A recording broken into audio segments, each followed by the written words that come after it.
Well, good afternoon. My name is Robert Kelly. I'm with the Gloucester Museum of History, and we are here today at the Virginia Museum of History and Culture in Richmond. And it's a very special day because March 14th every year in the Commonwealth, as we know, is Lafayette Day in Virginia. And we just had a wonderful celebration at the state capitol and at the Executive Mansion. And now we have a great little opportunity to spend some time with a very special guest.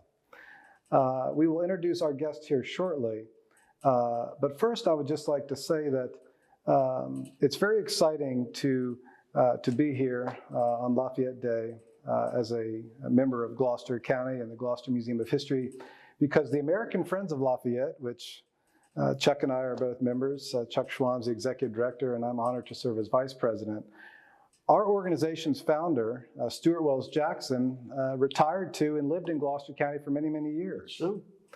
And in fact, the library building, the Stuart building in Gloucester, there was a large addition added to that building because of our co-founder, Stuart Wells Jackson, who was a big believer in education and was a Lafayette letter collector and just an amazing, amazing person.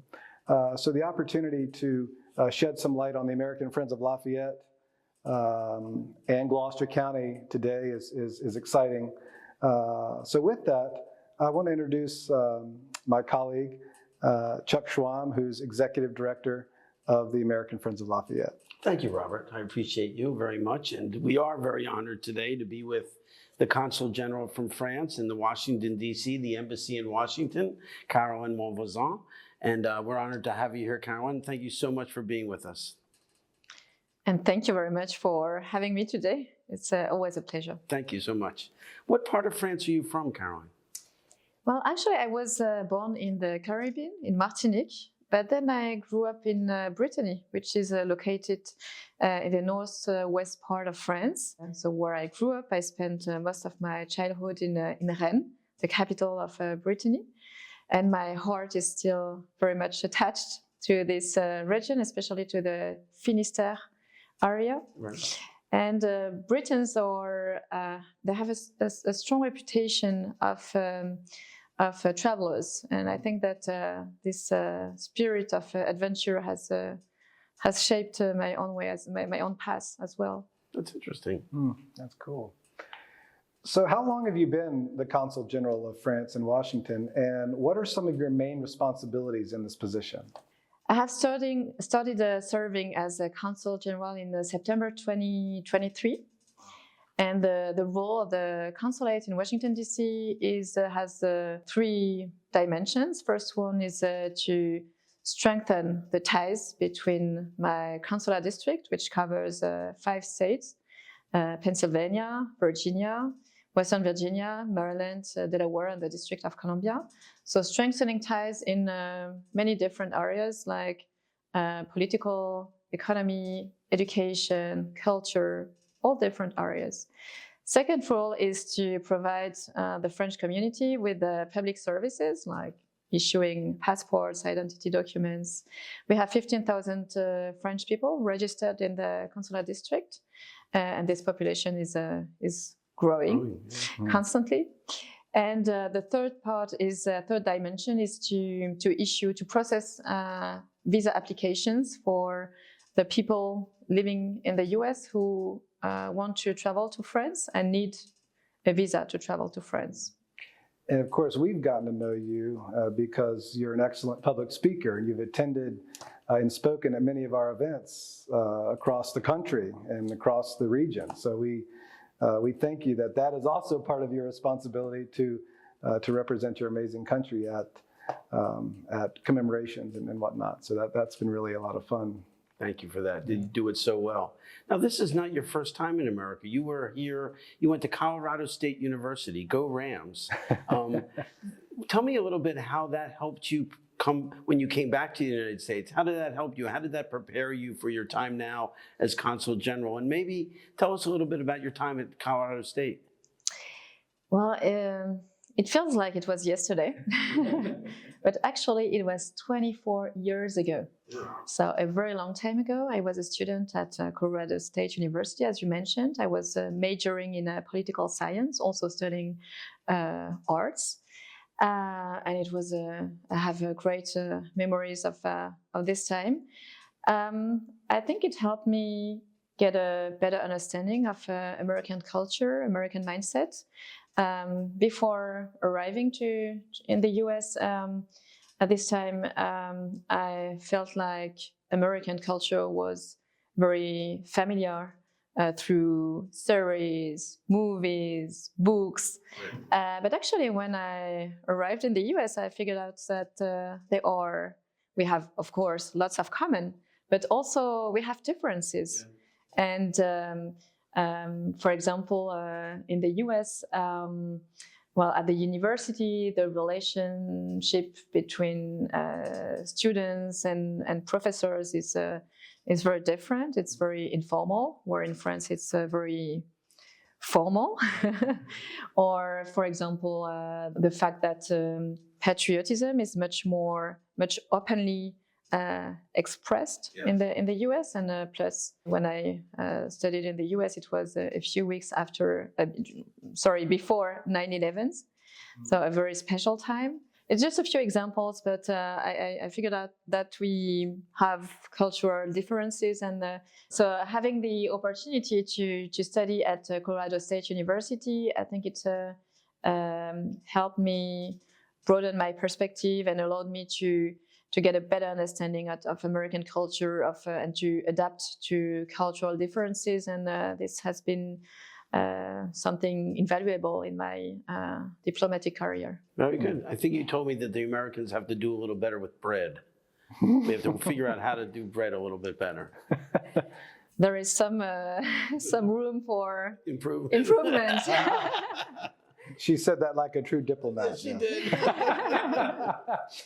Speaking of diplomatic service, tell us a little bit how you began your career in diplomatic service.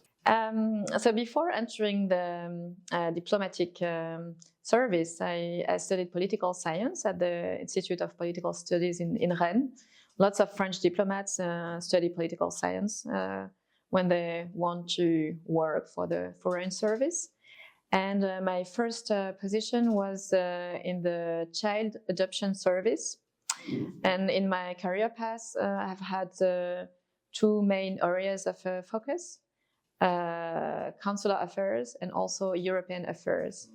And then after child adoption, I moved to sanctions to combat terrorism, then French, German relations, and many other topics. And that's what I really enjoy in my career path. The fact that there is a great variety of topics, and also, of course, the geographic mobility, and which means that it's the opposite of routine. Right. It's impossible to get bored. You're always changing position, topics, country. It makes it amazing. No, that's really cool. That's really cool. So like Robert said earlier, you've done such a wonderful job speaking for us all over the country. I mean, Philadelphia, Baltimore, all throughout Virginia. Tell us a little bit about your reaction to our bicentennial efforts. What have you experienced? What have you seen? What might have surprised you about what's happening out there as we're doing these? Not about what we're doing, but what you're seeing by the American public in anticipation of us being there. I was very surprised when I arrived in the U.S. to see all this enthusiasm about French-American friendship and the history and the legacy of Lafayette.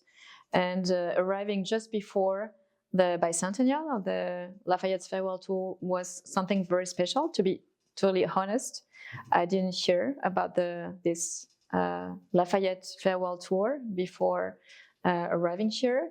So it was a great opportunity to feel this sense of appreciation that lots of Americans have concerning Lafayette's contribution to the Revolutionary War. This first sense of enthusiasm came when I first attended the ceremony in Yorktown in October. It was a few weeks after my arrival in the US. And I was so stunned by the enthusiasm and genuine expression of interest and even passion for French American history. I was amazed by this very joyful parade, and to see so many people attending and celebrating French American ties. It has been very. I felt very amazed and impressed and moved, and so lots of feelings about this. You gave a big speech in Yorktown. I mean, that was a large crowd, and that was early on. I mean, that was a very impressive speech. I remember it. And last year, the ambassador was with us, so yeah, we appreciate you being at Yorktown very much. It's always a pleasure, and this year I was also very happy to come back to Yorktown. It was even bigger because of this Bicentennial of the farewell tour of Lafayette. And Robert and I ran it. Yeah, exactly. And you've been doing such an amazing job celebrating Lafayette and organizing all these events. I don't even know how you can manage to do all this and to combine it with your professional life. It's you're just exceptional in the way you do it, and also the fact that you also bring some fun into it to draw people and to attract and to interest people to French American history. I think it's really amazing what you're doing, and I'm so glad that you are putting so many efforts and energy in this. Thank you. No, thank you. We are here today in Richmond, obviously the capital of Virginia, and I know that you really enjoy traveling with your family. What are some of your favorite places you've discovered in Virginia since being here? I have been to many places in Virginia, and one of my favorite places is Alexandria, because I think that the city is very charming, and you can feel the history. It's such a lovely place. And also I like Yorktown, of course, because it has such a strong meaning for our common history. Coming to Yorktown is always something very, very special, to see the French cemetery, the memorial, and this big parade to celebrate French American ties. I have been also to Mount Vernon, and it's such a beautiful setting. The landscape is amazing, and of course there is this strong symbol of French American friendship with the key of the Bastille. That's right. I was stunned. First time I figured out that a key of the Bastille was in Mount Vernon, and it was a gift of Lafayette to his friend George Washington. It's such a strong symbol of the connection between American and French Revolution. We went to Monticello together. We went to Monticello and Charlottesville also. Yeah. Monticello is also a great place. There's just too much to see in Virginia. There's too many Lots places. of things. I also have been skiing in Virginia. Where did you go skiing? Where did you go skiing? I went to Wintergreen. Okay. Last Christmas. Yes. Where else in the country have you traveled other than Virginia, where maybe you went with your family that you enjoyed, other places other than the East Coast, let's say? I remember traveling a lot when I was in Colorado, when I was a student. I did 2 times a road trip from Colorado to San Francisco, driving through those breathtaking landscapes, Yes. going through Monument Valley, the Death Valley and Grand Canyon, and I was really stunned by the landscapes. I like very much a very open, like large, open landscapes, and it's something amazing. I hope I will be able to go back soon. So it's when people think about the U.S., they think about cities like Right. New York, San Francisco, Chicago, and actually I think that I love American cities too. But what has most amazed me and impressed me is the beautiful Yeah. landscapes you I have in agree. the U.S. It's a big country, lots to It's a see. huge country, huge country. So it would take so much time to go everywhere and to visit all the points of interest. So switching gears back to Lafayette, what inspires you most about Lafayette as we celebrate his life and his legacy? What inspires you the most about him? Well, first, what I found really extraordinary is his commitment at a very young age, 19 years old. It's difficult now to think that it's possible to put your life on the line and to put your reputation, fortune, everything on the line at such a young and early age. And I'm also very much inspired by his strong sense of justice and his vision. He totally understood that it's not compatible to fight for equality while at the same time mentioning slavery. I think he was able to rise above the ideas of his time. Many argue that at this time it was a different time, different conditions, and at that time it didn't seem contradictory to have slavery and to fight for equality. But he managed to. He